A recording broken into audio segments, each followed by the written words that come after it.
Chicago mayor and gaslighting clown shoe Lori Lightfoot, more commonly known by her government name LL Uncool J, has announced that the city of Chicago will begin dispatching mental health experts on some 911 calls instead of cops. Yo, best of luck and Godspeed to these mental health clinicians. I hope you don't get shot, fam. Just in case you've been living in a pineapple under the sea, let me remind you that the city of Chicago has been experiencing a record spike in gun violence, shootings, and homicides this year. Chicago has some of the strictest gun laws in the entire nation, yet somehow managed to have 4,033 shooting victims last year. Oh, good thing those gun laws work, my guy. Pretty much every weekend you're seeing double-digit number of shooting victims in Chicago. And for example, this Breitbart headline, 23 people shot Friday into Saturday night in Chicago.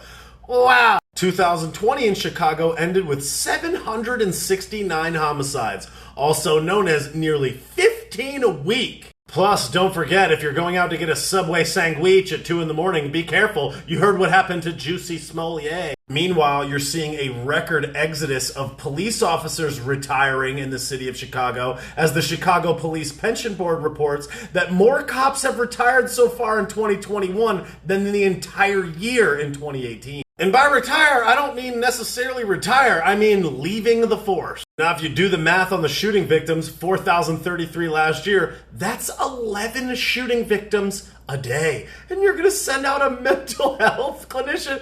Yo, good luck. Wow, imagine that job. Imagine how much money you would need to make in order to walk into a situation like that without a gun. Okay. Here's a question for you. Who is out there determining whom you send on these calls? 911 call dispatchers are not notorious for never making mistakes. So that means they're going to have to evaluate the phone call when it comes in and then determine whether or not you send a person with a weapon that's prepared to defend themselves, or you just send some random person that's going to be like, are you feeling all right?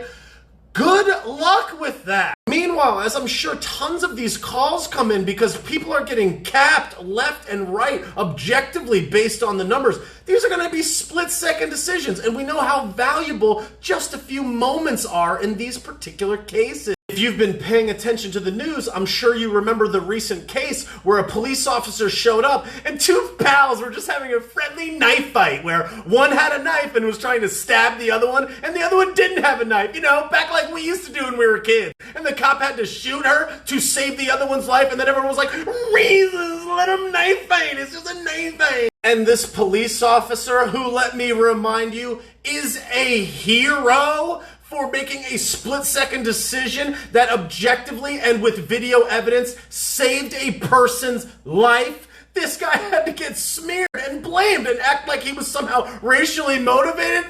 Oh, it's no surprise why all these cops are like, deuces, I'm out of here, Lightfoot. Let me go make 3 times as much money being a private security guard for rich people. And then that exact same police officer had to go home after a hard day of work to sit with his family, only to read that the most clown shoe jabroni of all jabronis on the planet of Earth, LeBron James, tweeted hashtag you're next, basically insinuating that they were going to come for this police officer for his horrible act. The exact same LeBron James that can't seem to make his way past page 3 of any book that he's photographed with.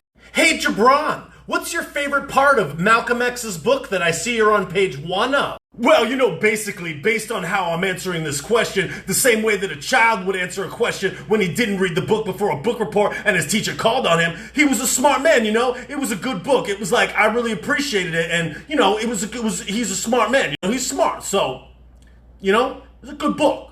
You know, he's smart, so, you know. Cool, Jabron, I can tell you didn't read the book. Anyways, remember when you were a sore loser when you lost the game thousands of times and set a terrible example for young athletes all over the earth? Yeah, that was dope. Sick, dope, yeah. Yeah, being sportsmanlike is totally tapped. It's like, Akron, you know what I'm saying? Like, Akron. I'm just a kid from Akron. Witness! Oh well, though, best of luck, Chicago, as the mountain of bodies pile up, but whatever. Nothing to see here because according to LL Uncool J, you can't criticize her because that's sexist and racist. During an interview 2 weeks ago on Chicago Tonight, she said 99% of the criticisms she faced are based on her sex and race. 99%! Yo, LL, have you ever considered that you're just objectively terrible at your job?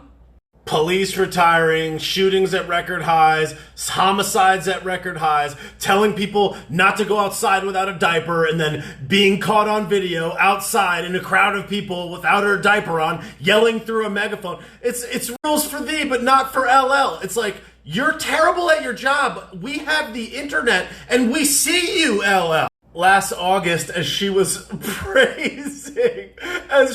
praising people for protesting in the streets, she brought the Chicago police force to ban protests on her street, citing that she had the right to her safety. Just 2 months ago, she announced that she would only be granting one-on-one interviews to reporters of color, also known as discriminating against reporters based on the color of their skin, also known as racism.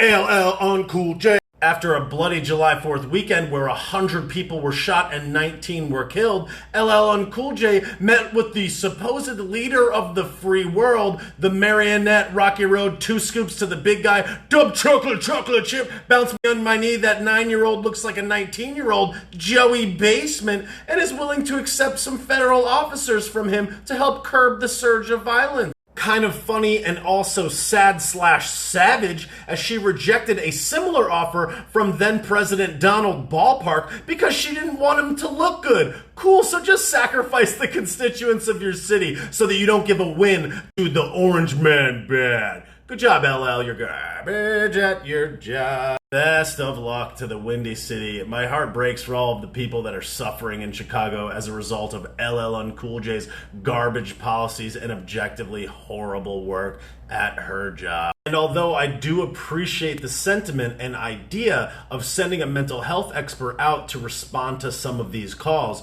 I'm afraid that just like most government programs, they have the opposite effect of their original intent. And if it puts more people, specifically innocent people's lives at stake when they're just going out to do their job, I just wonder if and when it will be worth it and if it will even work. And I certainly hope that it does work, but everything that I've seen that LL has touched and done has gone pretty bad, so I guess we'll see.